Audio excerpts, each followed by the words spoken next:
Global Americans invites all attendees to sign up for their weekly newsletter for concise analysis and commentary on the region.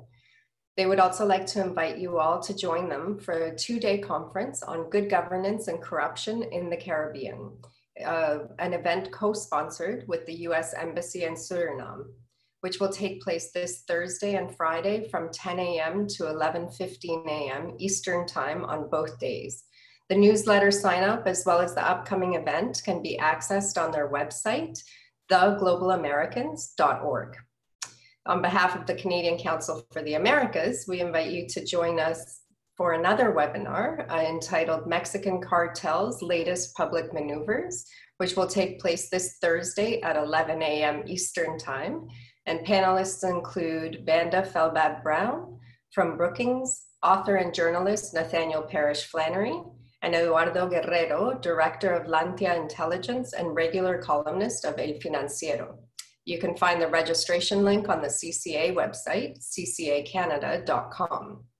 On both websites, you'll also find another joint initiative, a podcast entitled Two Gringos with Questions, co-hosted by CCA President Ken Frankel and Chris Sabatini, founder of Global Americans and now Senior Fellow for Latin America at Chatham House in London. The newest podcast, an interview with Bernardo Sepulveda, former Mexican foreign minister and former judge at the International Court of Justice, will be released this Friday. You can also access past episodes, including one that could be particularly interesting for those of you tuning in today, which is an interview with Tim Rieser, longtime senior aide to Senator Leahy. These can all be found on SoundCloud, iTunes, as well as Spotify under Two Gringos with Questions. And now on to today's event. It is my distinct pleasure to introduce our panelists. We are thrilled to have with us Nancy Birdsall, Senior Fellow and President Emeritus at the Center for Global Development, Jose Antonio Ocampo, Professor at the School of International and Public Affairs at Columbia University, Chair of the Committee for Development Policy of the United Nations Economic and Social Council, and Chair of the Independent Commission for the Reform of International Corporate Taxation. Mr. Ocampo was previously UN Undersecretary General for Economic and Social Affairs, as well as former Minister of Finance and Minister of Agriculture of Colombia. And finally, Guillermo Ryshinsky, former Executive Director for Canada at the Inter-American Development Bank, former ambassador to the UN, Brazil, Colombia, and Mexico for Canada, as well as a CCA board member. And your two co-moderators today are Ken Frankel, President of the Canadian Council for the Americas, and Guy Mantell, Executive Director for Global Americans. We invite you all to write questions in the Q&A box, and we'll do our best to get to them. And thank you all again for joining us today, and I'll hand it over now to Ken Frankel. Ken? Thank you, Marta, and welcome, Guy. It's great to be collaborating with Global Americans and you once again in hopefully another successful event. We want to get right to the meat of the conversation today. We've structured this conversation around three main areas. The first one is we want to start off by discussing the bank's external standing and its challenges. And after a conversation on that issue, we want to move to what is the state of the internal affairs of the bank, the governance, and those issues that come up within the operation of the bank itself. And then the third issue we want to get to is we can talk a bit about what are the best ways of meeting these challenges that the bank has, and what would be the profile of the next president or the leadership to take the bank forward and to meet the internal as well as the external challenges. So with that little bit of business, let's get right away into the meat of the conversation and talk a little bit about the external standing. And Nancy, I wouldn't mind calling on you first, given you're the guru of multilateral financial institutions. The first question that we would have is, when the IDB was founded, it had few competitors or parallel actors in the region. That's not the case now. The CAF, the Caribbean Development Bank, are engaged in some similar lines of business as the IDB. And of course, there's new and much stronger bilateral lending, particularly and quite significantly from China. National Development Bank vehicles also are involved in some of these lines of business.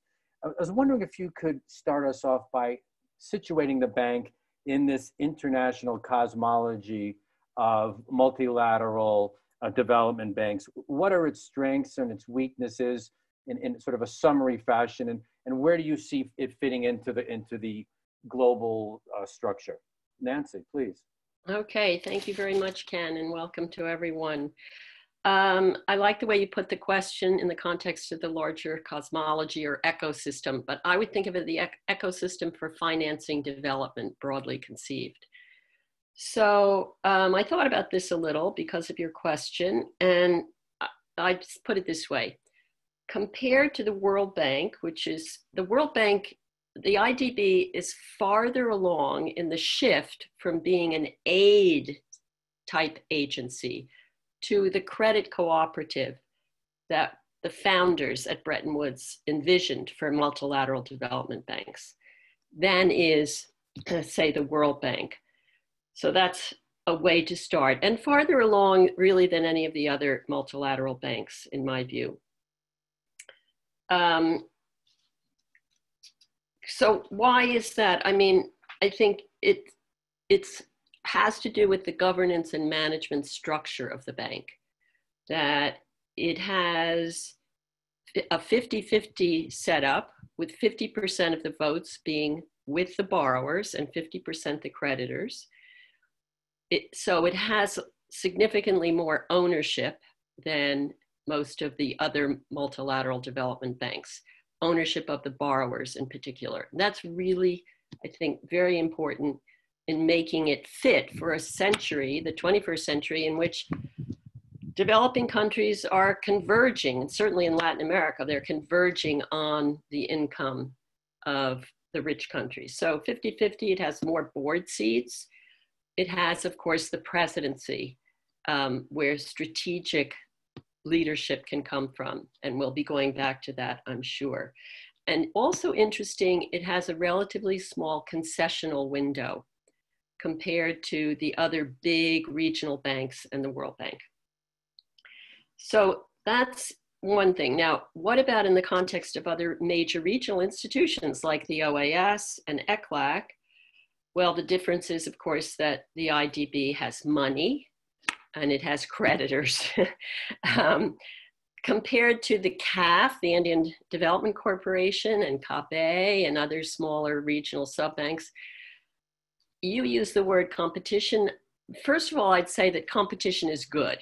It's healthy among all these different institutions that transfer resources because it puts more power in the hands of the beneficiaries, the recipient countries. And that's the way the world is going, the way the world has to go. And ownership, of course, implies more responsibility for whatever is borrowed. But the thing about CAF and CABE, they have ownership for sure, but it's a more expensive bank for the borrowers. IDB is cheaper because it has all these shares owned by major creditor countries with AAA ratings. And then we have the BNDES in Brazil and the other national development banks.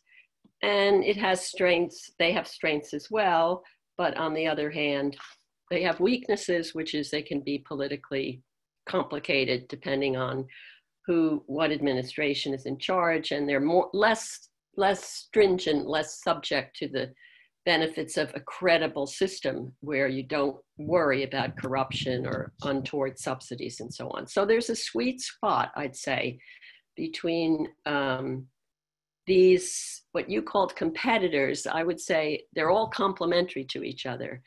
A sweet spot between where the IDB is and where other major regional and global institutions are. Let me just leave it at that for now. Thank you, Nancy. Gil, until less than a year ago, you were director at the bank. Know very well what's in its portfolio, obviously keeping an eye on what some of these other institutions have in their portfolio and how they handle their external business. you want to weigh in on this question a little bit? Sure, Ken. Thank you very much, and thank you for having me. It's a pleasure to come and talk about an institution that I grew to love during my 4.5 years in Washington. And I think Nancy has painted, I think, a good picture to get us started. And the things I'd like to focus on, first of all, the IADB is a AAA rated financial institution. That means that its cost of borrowing is less than other institutions that aren't as highly rated, and that's a function of the capital of the non-borrowers and the capital that they bring to the table. And you just knock wood and hope that that doesn't change, because it does give the bank a decided advantage in something that is hugely important for any multilateral financial institution, which is the ability to affect leverage when it brings money to bear for a specific developmental undertaking. I was always surprised pleasantly at the bank to see how much the IDB's involvement in a specific developmental project brings other lenders, commercial lenders, and credit agencies from other countries. And the bank is a magnet for those types of initiatives. Today, development projects increasingly require large-scale syndication, given the size. Nobody has the kind of money that's necessary, the trillions that are necessary to meet the challenges of development.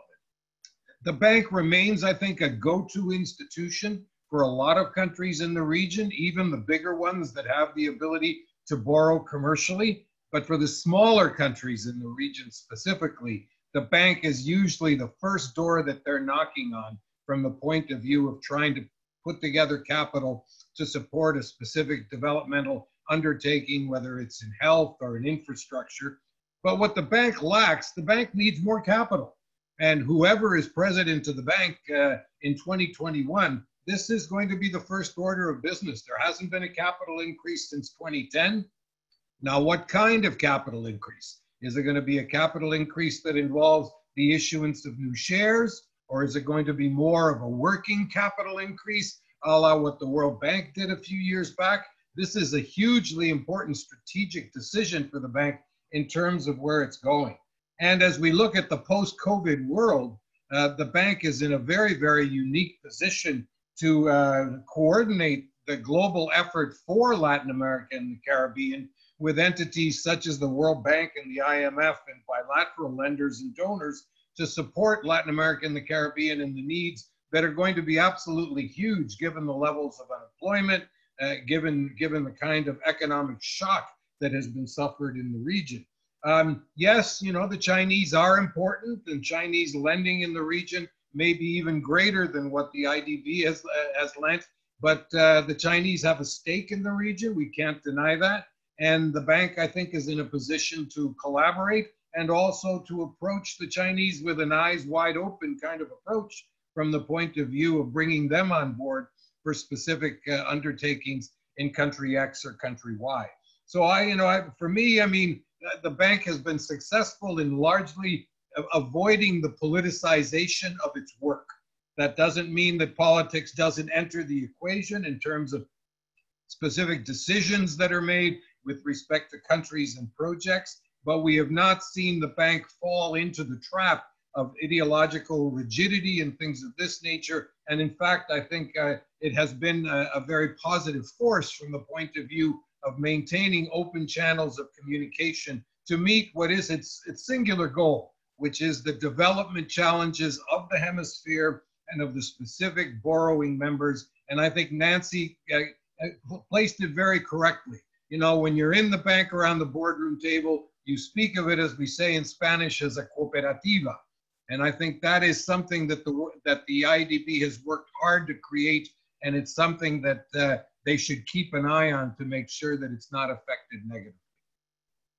Thanks, Gil. Jose Antonio, what's your view of this, about where the bank is situated in the international ecosystem or environment? What does it need more? Gil mentioned that it definitely needs more capital to be more effective, and we'll shortly talk about what some of the major challenges are. But in general, what else do you think the bank needs to maintain and even improve its standing in its lines of business outward facing to the world and to the region?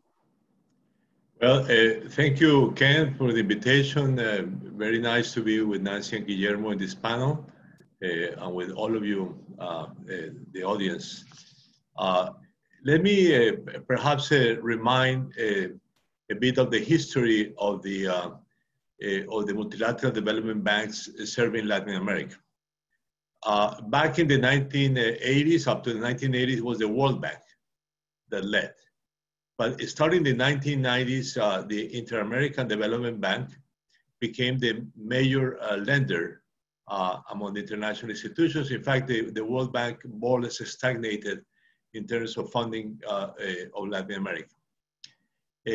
But in the last decade or so, actually since the 2008-2009 crisis, the sub-regional banks, one of them, which is actually now a regional bank, CAF, or that's why they changed its name to Development Bank of Latin America, because it's actually a regional bank now, but it used to be Andean, of course, as its acronym means.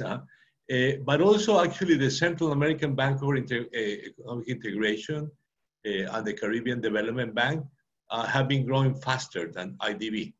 So for example, for Latin America, now in the last 5 years, lending by IDB and CAF were actually quite similar, about $12 billion a year. Now, this, let's say, perhaps using the word competition is actually quite good. It has actually been quite good. I remember back in the years I was finance minister, I said it was a luxury that we could go to the World Bank, to the Inter-American Development Bank, to CAF, and to the private capital markets. I mean, it's a privilege to be able to borrow from different sources. It's also a privilege in the sense that the different institutions have different priorities. For example, the IDB and the World Bank decided to lend less to infrastructure. And that's why CAF became a major financier of infrastructure. So it's good. I mean, so the priorities of different institutions defined by its members, help to complement. So there are competitors and complements at the same time, and I think this is quite good. There is, however, one area in which I have been for a long time writing about, which is the counter-cyclical role of multilateral development banks. The fact that during crisis, there is a need for multilateral development banks to become more active because countries have less access to private capital markets. And this is a very important role which was ignored for a long time, but actually was explicitly recognized by all institutions during the 2008-2009 crisis. And that's why all development banks were capitalized in 2009, 2010 in a significant way. So the Inter-American Development Bank, for example, was the capital increase about 70% in that year. CAF was also capitalized, etc.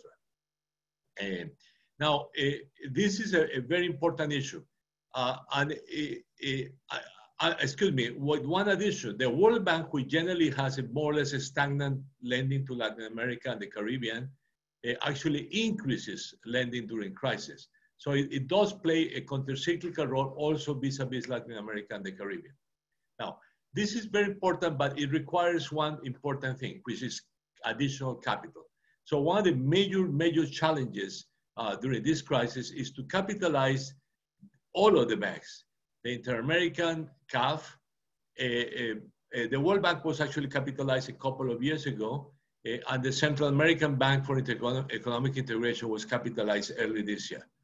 So the CAF and IDB are the two institutions that need additional capitalization in order to play the role they should during the current COVID-19 crisis.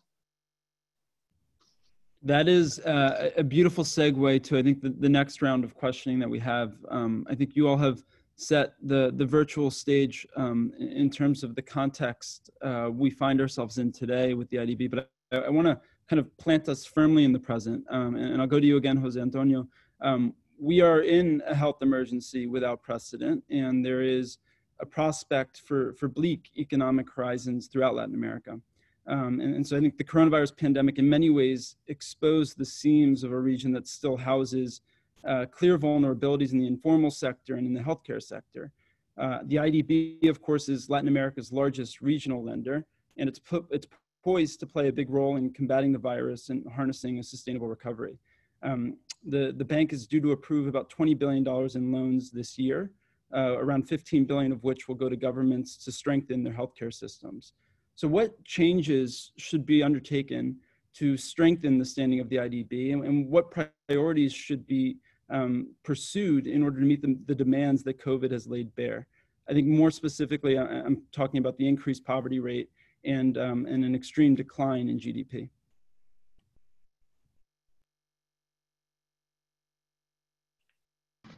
Well, let me start by underscoring again the issue of capital.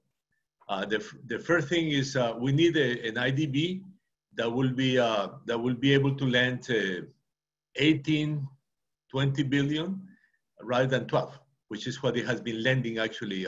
So the current program of 12 billion is actually more or less a constant lending by the Inter-American Development Bank. And since all countries are requiring more financing because of the COVID-19 crisis, they have additional spending for the crisis on the one hand, and reduce tax revenues. It is quite important to have additional lending from multilateral development banks. And again, IDB with CAF are the leaders in the region. The World Bank is also coming up with more lending to Latin America, but in terms of funding, the IDB and CAF will be the major lenders. Now, the IDB has done some interesting actions to face the crisis. It actually has fast credit lines. One of the major problems, perhaps we should underscore, one of the disadvantages of the IDB and the World Bank is that it generally takes too long to get a loan approved. On average, they say about 10 months. And actually, one of the big advantages of CAF, for example, vis-a-vis IDB, is that it's much faster in terms of funding. And let me say the private sector is even faster when you issue a bond, let's say in 1 month or even weeks. So the rapid lending facility that was approved by the IDB for the crisis is working, as well as the other facility, which was to reallocate loans that had already been approved, so that the priorities of the crisis will come into being. The IDB also established some very good criteria of how to manage the crisis, including health, including, of course, the social protection of the poor and vulnerable during the crisis, support of the small enterprises, which are, of course, the major source of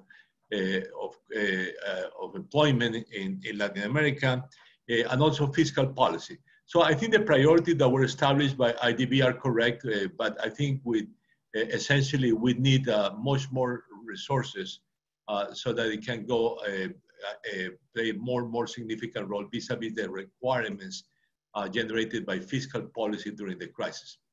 Let me also add one thing that I have found very good of IDB during the crisis, which is analysis. There is a series called Ideas Matter, which has been extremely nice in terms of analysis of different issues affecting countries during the crisis and alternative for policies. I think it has been one of the major contributions, perhaps in the history of IDB. It's one of the best contributions to the analysis of policies that we have seen. Gil, I'd like to give you the opportunity to address that part of the question as well. And then I also want to loop in something that you mentioned in your opening, which was that China has a clear stake in the region, and it's there, and its presence is being felt. And so I want to follow up on that and also give you the opportunity to start with the question that I asked Jose Antonio. But on the China front, its loans have been cut in recent years, though its funding will surely continue to be a force in the region. Last week, it offered $1 billion in loans to Latin America and the Caribbean for COVID vaccine access. And so I'm curious how you think how you think the IDB should view Chinese activity and how it should engage China going forward. Well, I would say that, China is a member, a non-borrowing member of the bank. And while its stake in the bank itself is small, I'm sure the Chinese would like it to be bigger, but that won't change until other dynamics change around shareholding. It's not an issue unique to the IDB. It's also an issue at the World Bank as well. But the Chinese are much more active on the private sector side. And, I think building on what Jose Antonio said, this is where the bank, I think IDB has made great strides in the last 2 or 3 years, is with the creation of BidInvest and a ramping up of the private sector lending program, which is approaching $3 to $4 billion and may actually get to $5 billion. This is going to be absolutely critical in a post-COVID environment from the point of view of direct lending to corporate entities up and down Latin America and the Caribbean. So that's an area where the bank, I think, brings significant expertise to play. The bank has gone through a major internal restructuring going back 4 or 5 years with their agenda for a better bank. Today, the process for project approvals is much streamlined. The thresholds are much higher in terms of what has to come to the board. And while it can always be improved, I think that was a major step forward 2 years ago, which we were really happy to see. They've also moved to a 2-year planning cycle with the borrowing members so that things can be expedited on a rolling basis, that there isn't an annual exercise. Things can be planned for a 2-year window, which is most important. And then the safeguards policies around environmental and particularly the climate change area, where the bank has dedicated 30% of its financing initiatives because Latin America and the Caribbean is so exposed to the impacts of climate change. This has been very, very important in terms of how the bank is positioning itself for the future. But I'd like to go back to what Jose Antonio said about the knowledge products. This is where the bank, I think, really has excelled. They have revamped their knowledge and information branch, if you will. They produce excellent analytical publications, not just from an economic perspective, but increasingly looking at social impacts in the region. And I think this is where one of the bank's greatest assets really comes to bear. The bank has a very young staff, very motivated staff. These are people from the region who have a sense of ownership about improving the situation for Latin America and the Caribbean.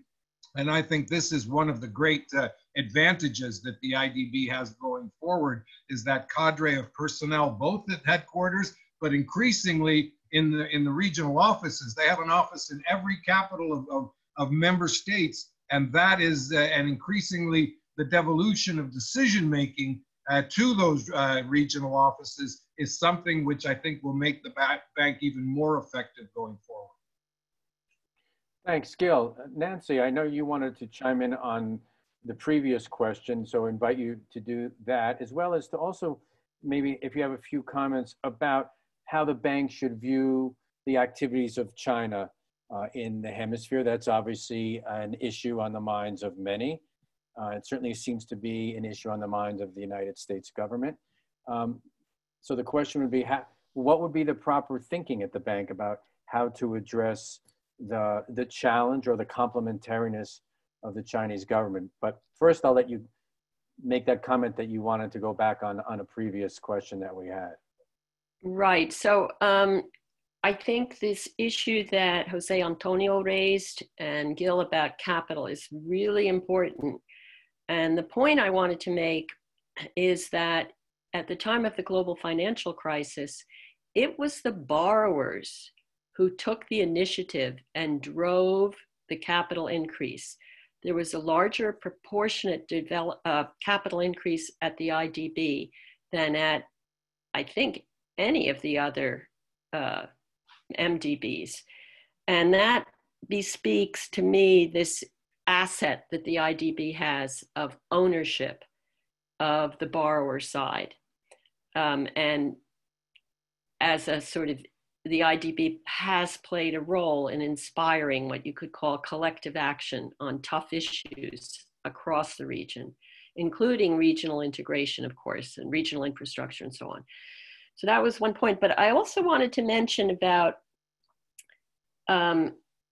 we all want to say something about the strength of the bank on analysis. And I just wanted to make the point because I don't think it was mentioned that I was at the EVP, the Executive Vice President, in the introduction at the IDB in the 90s, which of course was a big period of economic reforms, the Washington Consensus, sometimes called the damaged brand, and so on.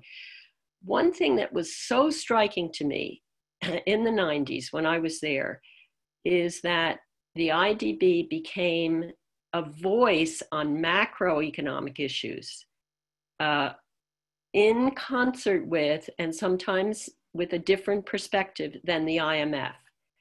And that is something that does not happen and was not at that time happening in the other regional banks. And I think it was absolutely critical in the way a consensus was eventually forged around in the region about what direction to go on economic policies. And of course, on the micro side, it's been critical from the beginning and driven, and this is also important on ownership, by changes in the region itself, initiatives in the region itself. The famous example, the best example is probably Mexico and then Brazil doing conditional cash transfers. And that idea came from the region, but the IDB gave significant analytic support on the analysis side, and that made it easier to move quickly in the initial crisis in the 90s, the tequila crisis, to deal with the poverty and inequality side of that. So on China, to answer your question, I'm with Gil on that completely. I hope that the IDB doesn't get dragged into the sort of tit for tat right now going on between China and the US, which is really about broader geopolitical and security issues.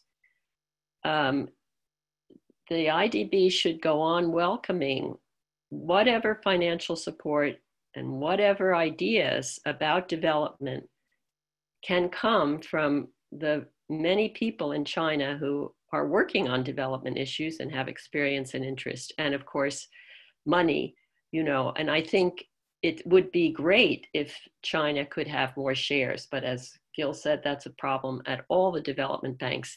All the owners are so happy with their ownership shares that they don't want to sell any. But maybe that will happen sometime in the future.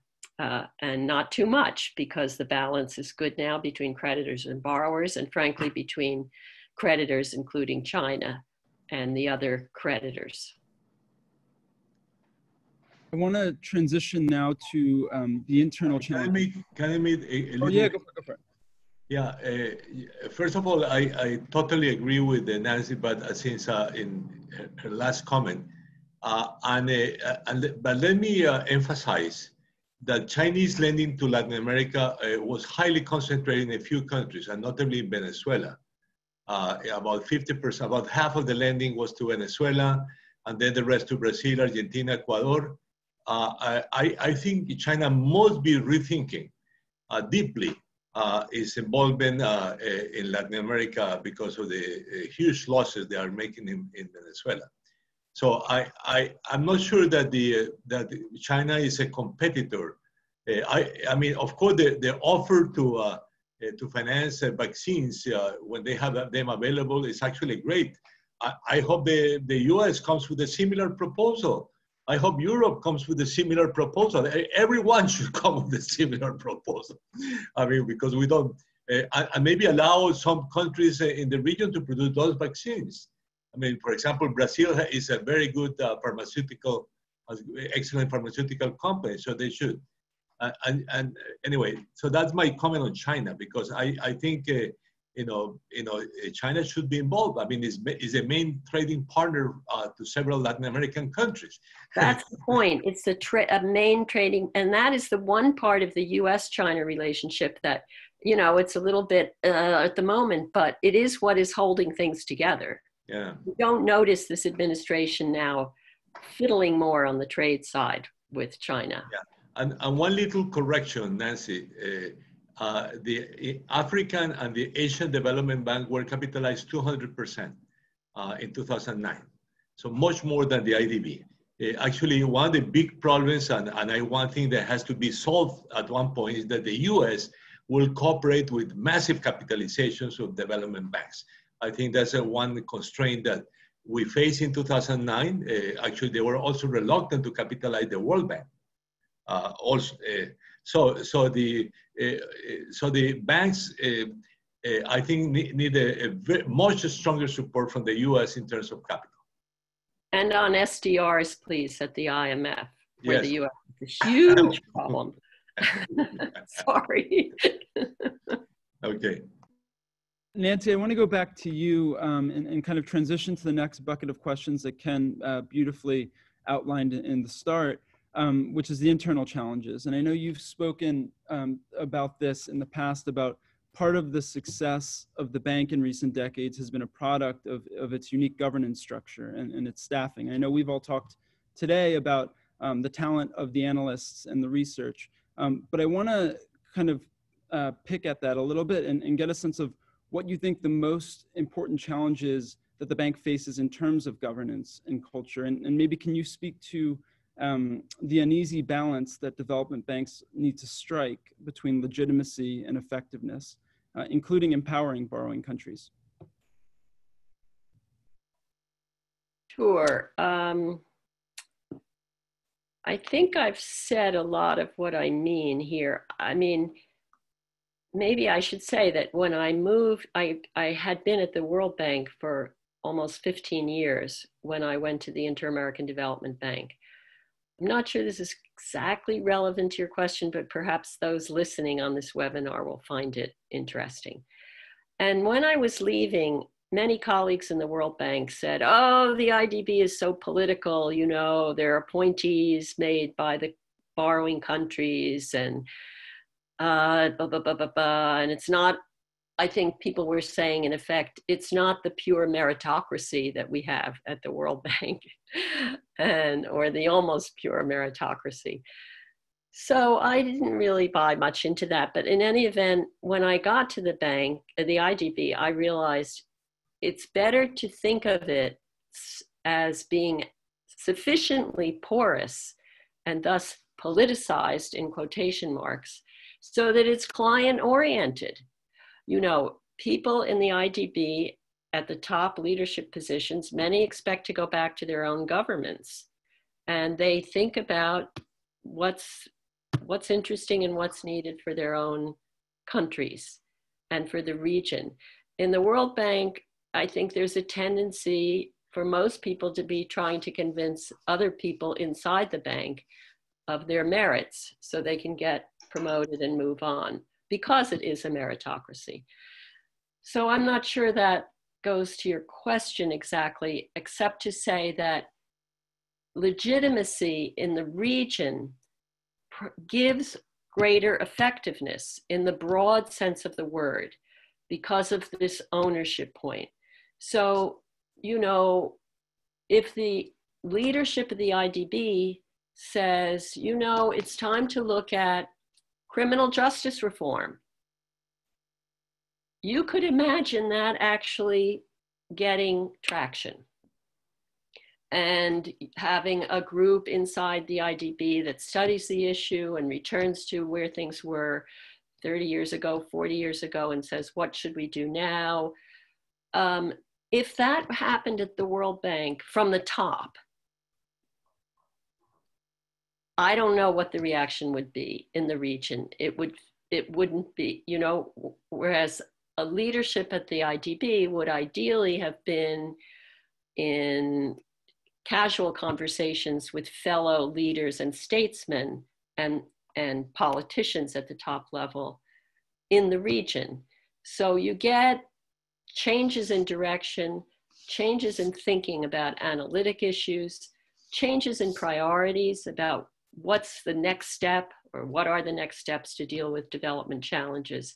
They come from inside the region, from inside the countries, and the resulting loans are more likely to be more effectively managed and administered, and thus more development friendly.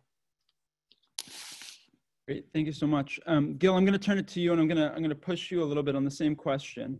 Do you see any challenges internally that the bank faces in terms of governance and culture, and can you kind of identify them for us and see how it might be addressed?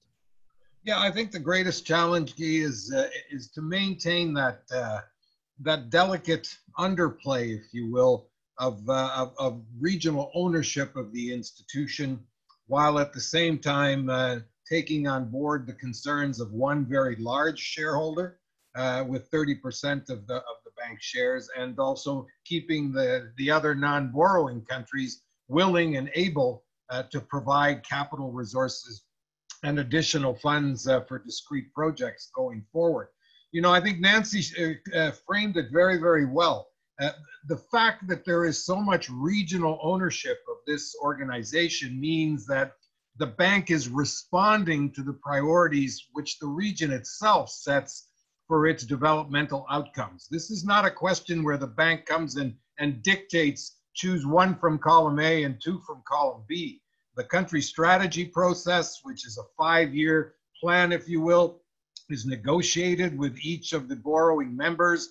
The 2-year annual running plan that exists now looks at specific projects that are priorities for the host government and takes into account the fact that should there be a change in government, that it's nimble enough to make a kind of shift as might be required. And this is really, I think, why it works and why the development outcomes of the IADB funded projects in the region is as high as it is, because it is very much a collaborative, cooperative process between the borrowing members, the bank, and the non-borrowers who provide the resources going forward.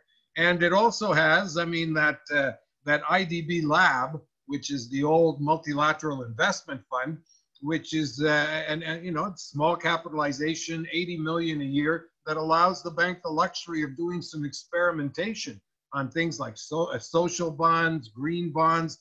And this has been huge in terms of the bank's ability to look at the impact of income support programs, for example, and lots of other things. So I think, you know, it is maintenance of that delicate balance that exists that allows the bank to function, and avoiding, you know, the pratfalls of falling into a crater of large-scale politicization that allows the bank to be effective. And with more resources, as Jose Antonio said, the hope is that in the future it can be more effective still.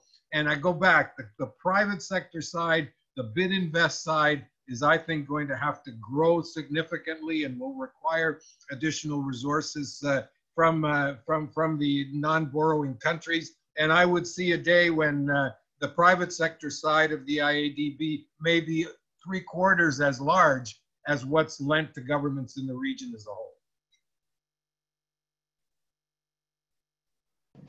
Well, Yeah, Jose Antonio, please. yeah, I totally agree with Nancy and Guillermo on the basic point that Nancy particularly underscored, which is that the IDB is really, I mean, having been in the hands of the Latin American and the Caribbean, not to say the borrowers, but they are the borrowers, has actually been quite good in terms of setting an agenda that it has the acceptability of the region. So it's not seen as imposed from the top. And I think that's one of the greatest strengths. And that's why the Inter-American Development Bank should be led by a Latin American or Caribbean. It should continue to be like that.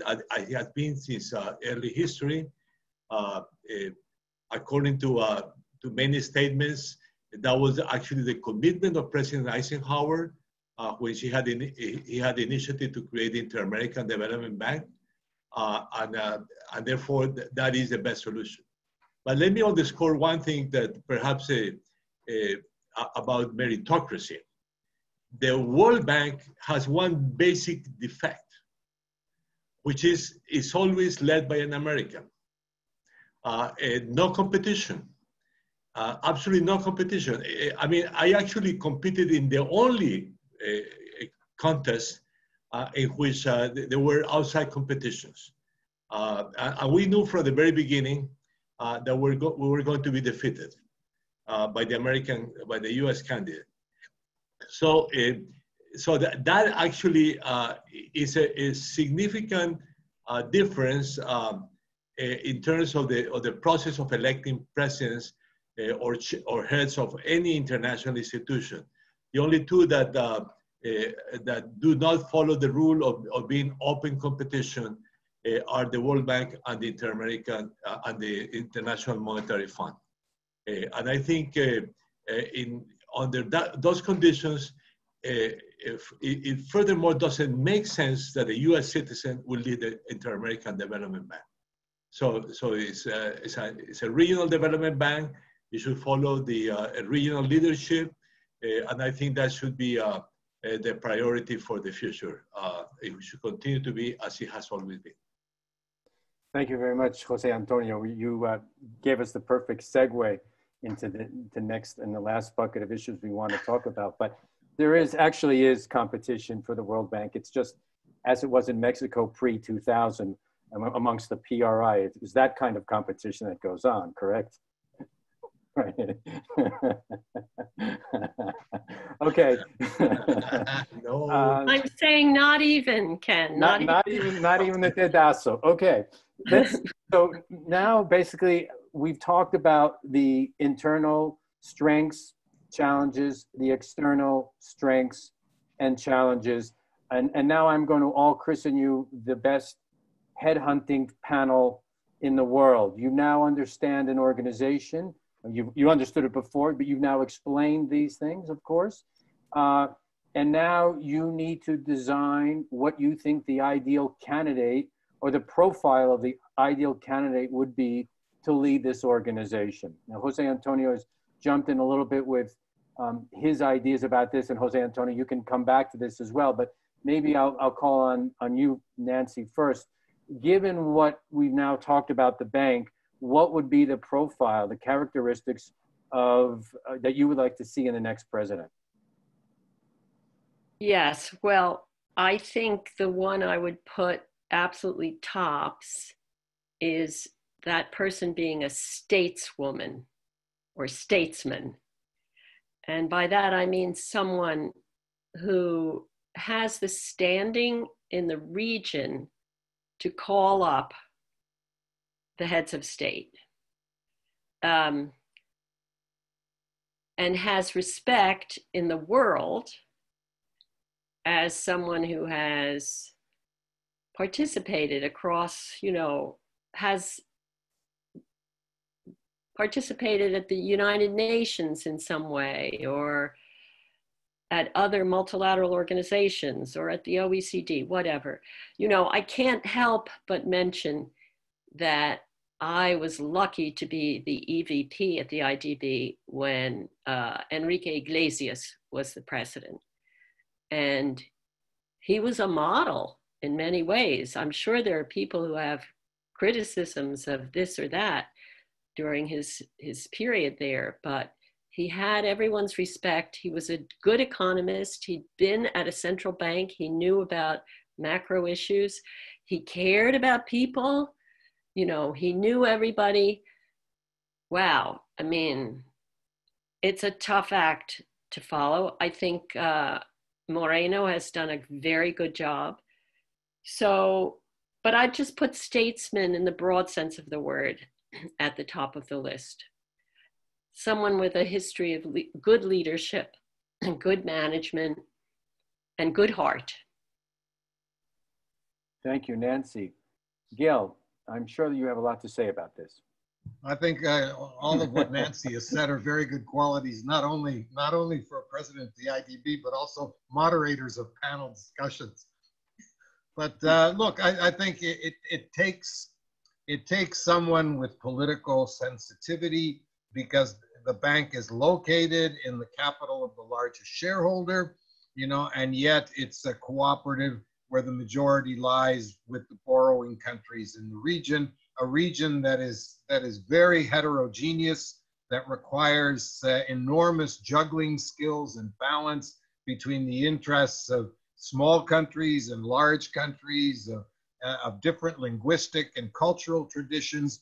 So it really is a very, very delicate balancing act. I had really hoped that this presidential succession would address forthrightly the gender issue, and bring someone to the presidency of this institution, who would underscore the commitment that the bank has made, probably as one of the loudest voices in the region, to the economic empowerment of women. I think given the fact that women-owned businesses in Latin America and the Caribbean are the very backbone of both the formal and informal economies, I think this is something that could be huge going forward, not only in terms of the message that it sends, but the reinforcement of the programming work that's being done at the coalface in so many of the borrowing countries to ensure that women are full stakeholders in economic growth and development. And, that could be a struggle in a post-COVID environment as things get tougher. But I think more than anything else, that ability to have political radar, that looks laterally and also over the horizon, it does require statesman-like qualities.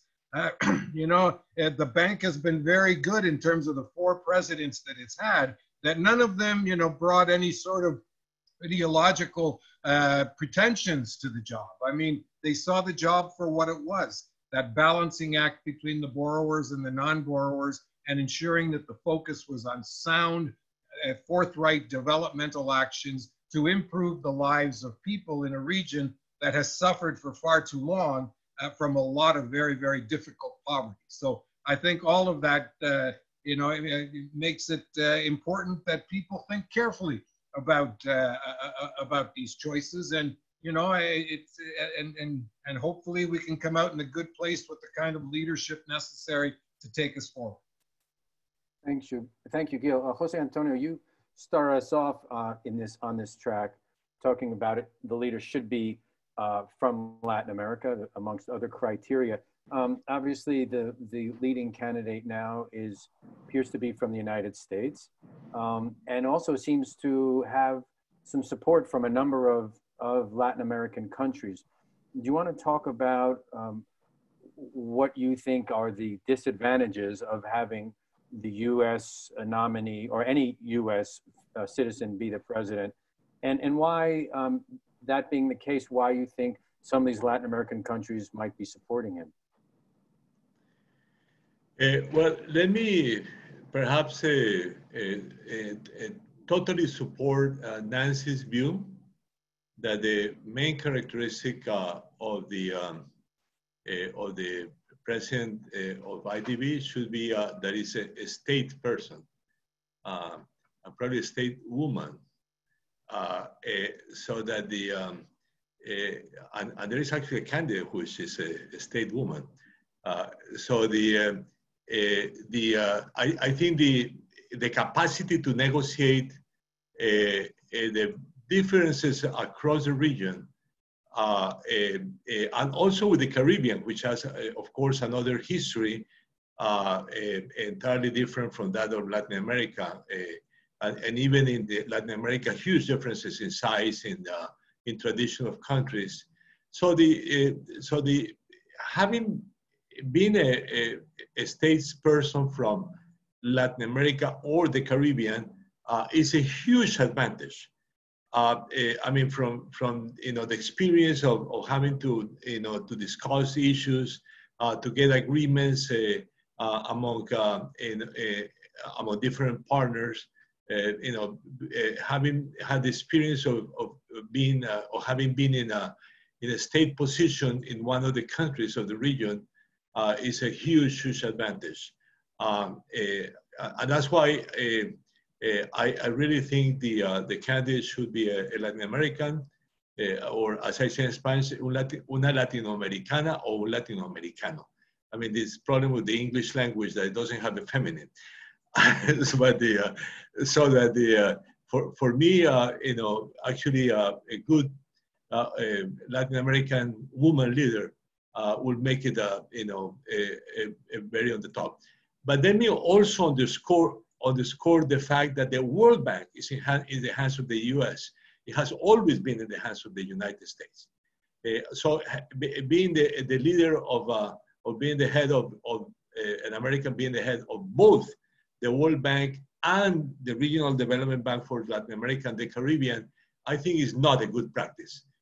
I think there should be a division in international organizations across countries.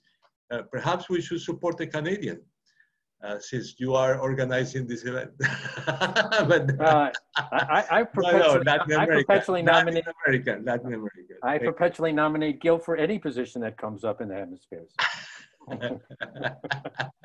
No, I really think it should be a Latin American with the experience of having worked, having been a statesperson in a Latin American or eventually Caribbean country. And I think the fact that the World Bank is in the hands of the United States president makes it even a stronger recommendation that it should not be a U.S. citizen, the head of the Inter-American Development Bank. Gil, I'm gonna turn to you. The U.S. candidate that we are discussing right now has described himself as a Pan-American candidate, and so I'm curious what you make of that, what you make of his assessment of his candidacy as a choice between, as he says, the 21st century model for the bank and quote unquote more of the same. And I'm also curious what you make of his candidacy now, a mere couple of months away from a presidential election in the United States, and kind of the continuation perhaps of an administration that might not be here in a couple of months. Thanks, Guy. Sorry, I had to unmute myself there. Based on what I've seen and heard of the candidate, I mean, clearly he has an economic background. I mean, he's worked at the IMF, he's worked at Treasury, you know, and he brings a lot of professional credentials to the table in terms of that background. And I think the issue for me is that, you know, the bank has been perhaps fortunate or perhaps sage in its ability to kind of bob and weave as necessary in terms of the political winds that might be blowing in the city where its headquarters happens to be located. And my greatest concern is that the same kind of partisanship that one sees in domestic political reality in the United States somehow begins to seep into an institution like the IDB. This would be, in my judgment, to the detriment of the region, to the detriment of the institution. You don't want a development bank to become political football, to call it spade a spade. What you want it to do is focus on sound development decisions that are to the benefit of the countries that are going to take on the debt to invest in their development undertakings. And I think that that would be best served overall, irrespective of whether it's one administration or another, by having someone from the region to be the standard bearer, if you will, of the discussions that inevitably have to go on with the U.S. Treasury, because, you know, they're 30% of the share capital. As Jose Antonio said earlier, you can't envisage a major capital increase in the bank without getting Treasury and the United States government on board. So, you know, do you want that to be an asymmetrical discussion or a symmetrical one that actually looks to try to find the best way forward without the issues of politics hopefully entering the equation? I think that's the judgment that needs to be made, and I don't dispute that the individual who's presented themselves is qualified. There's no question about that. But you need to look at the specification, as Ken said, you know, I mean, from a headhunter kind of model, from the point of view of what's the best fit for what this institution requires going forward over the course of the next 5 to 10 years. Yeah, and I'd like to reference again a quote that Jose Antonio was alluding to earlier, which was the President Eisenhower's statement, which was For this institution to be successful, the function leading it must belong to Latin American countries. And so I know, Nancy, I know you wanted to opine on the last question, so I want to defer to you here. Okay, thank you. Couple of things. I think the issue of an American becoming the president and then becoming a lame duck if Joe Biden wins the election in November. So the question I have is maybe to Jose Antonio: why are countries in the region having this failure of any kind of collective joining on what is best for them, even just in terms of a capital increase? But before I ask for the answer to that question, I just wanted to make the point that although the American candidate is professionally qualified, he would be coming from an administration that has very clear views on key issues like climate change, where the IDB has been a leader, as I think Gil mentioned. Very clear views on, well, I don't know how to put it, but the biggest single development problem, in my view, in the region is inequality and injustice associated with inequity across racial as well as gender, between indigenous people and the European population and so on. And it's hard to imagine how the IDB can take leadership in setting as a more clear priority, addressing these huge fissures in Latin America, which I believe as an economist have been a big constraint on growth. So just going back to the clear economic issue of why isn't Latin America growing faster than it is? What have been, it's the worst off region on that dimension among any, including Africa, for any listeners who don't follow these things. So that's my worry, is that putting together those two things, would the US Congress buy into a big capital increase for a bank led by someone, this is assuming that Trump loses, led by someone who may have views on key issues that the Democrats at least care about, climate, racial injustice, and so on. I just don't see it. So back to Jose Antonio, what is going on in the region?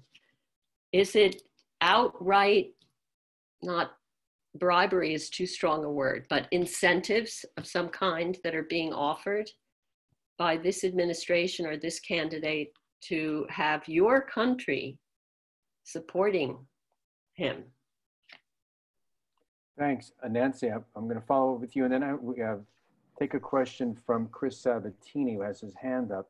But before we go to Chris, Nancy, let me just ask you this. You mentioned in a hypothetical kind of way what the Democrats on Capitol Hill, and you said particularly if there were a Biden victory, might react in terms of funding to the bank, were the US nominee now to actually become the president.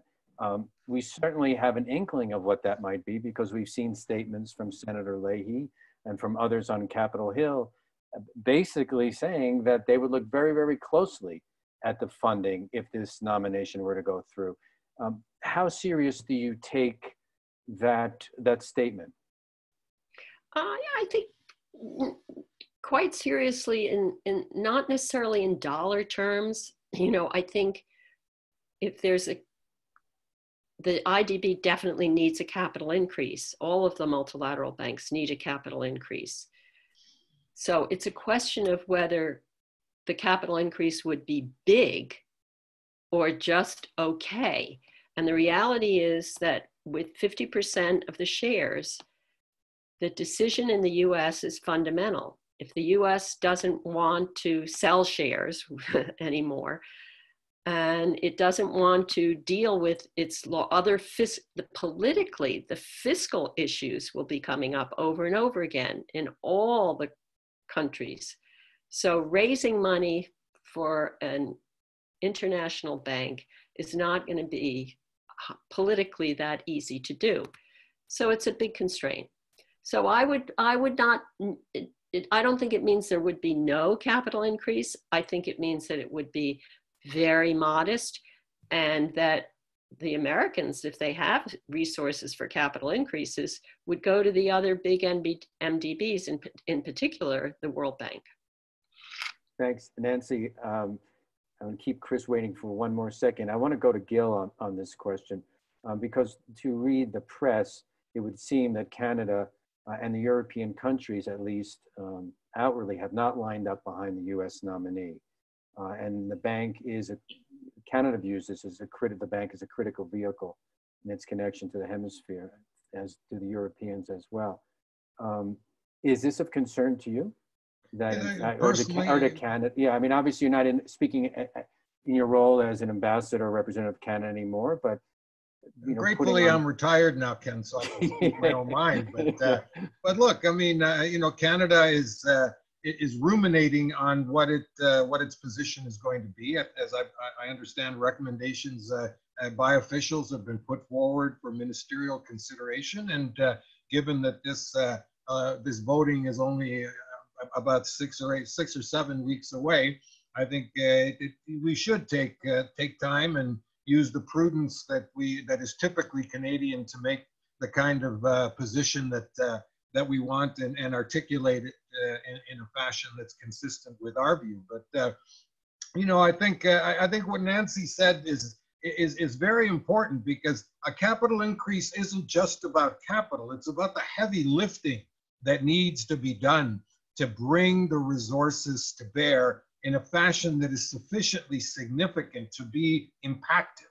And, a small capital increase that provides the bank with, $2 or $3 billion more of potential capital to invest, yes, that would be welcome. But in a post-COVID environment with people in the region falling back into poverty after having gotten out in the early part of this century, the bank is going to need something far more substantial than just a small capital increase of working capital. And this is a hugely important strategic decision, that you want to ensure doesn't become part of political football that goes on in Washington, to call it for what it is. And that, to me, is, I think, the greatest risk that's on the table right now. Okay, Jose Antonio, we definitely want to come back to you for some more comments, but we've kept Chris waiting. Hopefully he's still on the line. Chris, are you there? Yes, I am. Hello. This is Chris Sabatini from Chatham House, formerly of Columbia University. You can't see me, Jose Antonio, but I'm actually just got back from running, and I'm wearing my Columbia University sweatshirt. So I'm representing in London. Well, thanks for not putting on the camera, Chris. No. My question is this. Very much, this is an amazing discussion. I appreciate all of your insights. Let's imagine, as you mentioned, Guillermo, that the vote is 6 to 8 weeks away. Let's imagine that Trump's chances of winning re-election diminish even further. He's 15 points behind candidate Joe Biden. If it goes even further, it looks even less likely that he'll be reelected. Do you think there's a chance, and this is for all panelists, that some of the countries that have quietly supported the US candidate, Colombia, Brazil, and others, Uruguay, another, do you think they would reconsider their support of this candidate? Great question, Chris. Thank you. Who wants to go for any of you? Nancy, Gil, Jose, whatever order you want to take it. I can't answer the question, but I just want to note that the presidency requires half of the countries in the region as well. And so that means Canada, as well as the US, all the small Caribbean members, all the small economies in Central America. So I'm just wishing that Gil and his Canadian supporters would take steps to make sure that you need a double majority to win. So if half of the members in the region say no to a particular candidate or yes to a different one, then that candidate can't win. So just a question for Jose Antonio and a question for Gil. Whoever wants to go first, please. Gil or Jose Antonio? I defer to Jose Antonio's wisdom. Oh, this is why you change it. Why you change into your Superman outfit and answer Nancy's question. Okay, Jose Antonio. And Nancy is asking me why Latin America is so divided. So I asked her the question: why is the United States so divided? Because I mean, we seem to be living in a world of lots of polarization. I don't know. I think the discussion is going to be interesting. I think whether half of the countries of the hemisphere are in agreement is a big question mark. I don't think the U.S. has it guaranteed, even though it has some powerful members. As a medium-sized country like my own, supporting the U.S. candidate. I have no idea about how to answer Chris' question, because it may be that I mean, of course, let's say take my country, Colombia, which sees itself as a strong U.S. ally. Now, will it change his mind if Trump loses the elections and Biden wins? I think it will probably go with the U.S. government because it's not it has always been with supporting or getting the support from U.S. governments from Democratic presidents or Republican presidents. So I would not be surprised if the position of Colombia, for example, changes. I mean, Colombia is of course a bit more moderate than Brazil. The president of Brazil now. So it's whether Brazil will really change is another interesting question mark.